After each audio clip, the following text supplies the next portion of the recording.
Anyone who's familiar with the work of Beauty for Ashes will know that we believe the most effective way to combat human trafficking is prevention. Much of our work involves providing housing, food, education, job training, and employment opportunities to girls who would otherwise be vulnerable to being trafficked, and watching them thrive and grow into the people that they were made to be.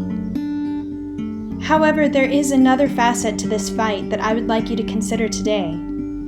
What about the people who are currently being exploited in the sex trade? The ones who did not have the protection that prevention supplies. How did they get there? How do we help?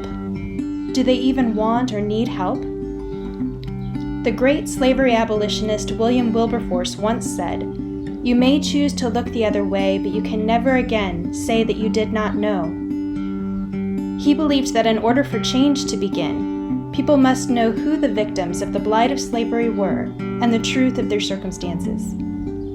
Today, I invite you to understand more about the truth behind prostitution, about who the victims are and about their circumstances. Let's start with some facts. Every day, millions of women, men, and children are being bought and sold as commodities to the end of sexual satisfaction of buyers. According to the International Labor Organization, on any given day, more than 4 million people will be bought for sex. 1 in 7 girls who run away from their homes will become trapped in child sex trafficking, and many of these will be unable to escape even after turning 18. Women and girls are disproportionately affected, making up 99% of those who are prostituted. While we can all agree that the trafficking of minors is undeniably criminal, many in our society would have us believe that once a person has turned 18, prostitution and the filming of pornography are valid career choices. Many states are moving toward the decriminalization of prostitution under the guise of protecting women.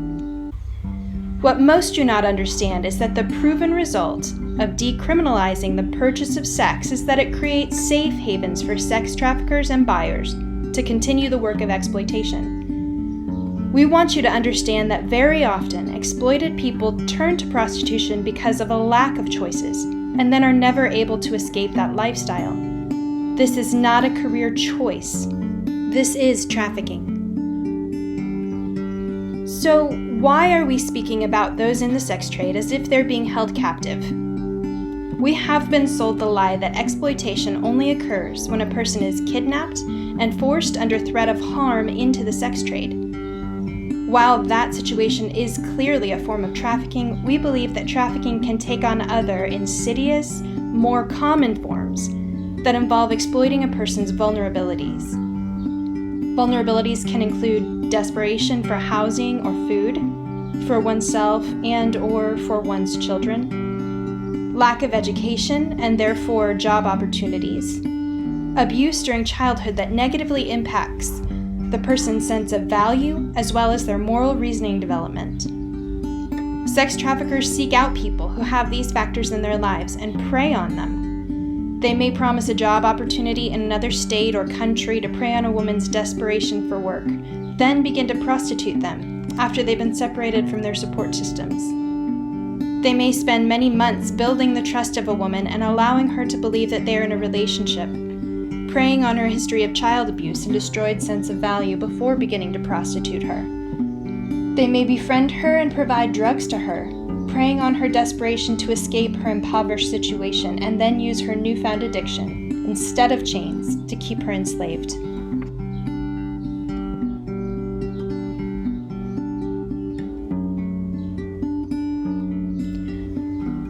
One solution to this great evil has already been tested with some positive results in Sweden. The Swedish Prohibition of the Purchase of Sexual Services Act was passed in 1999. Since that time, similar legislation has been passed in Canada, Iceland, France, and Norway. This so-called Nordic model of the prevention of prostitution is built on 4 basic pillars: criminalization of the purchase of sex, decriminalization of prostituted persons, provision of help and support to those coming out of prostitution, and awareness campaigns to the general public. Put very simply, you can view the sex trade as a simple supply and demand system. This model removes the demand and provides support, help, and opportunities to the vulnerable ones left behind. You may be asking, what is involved in the elimination of the demand?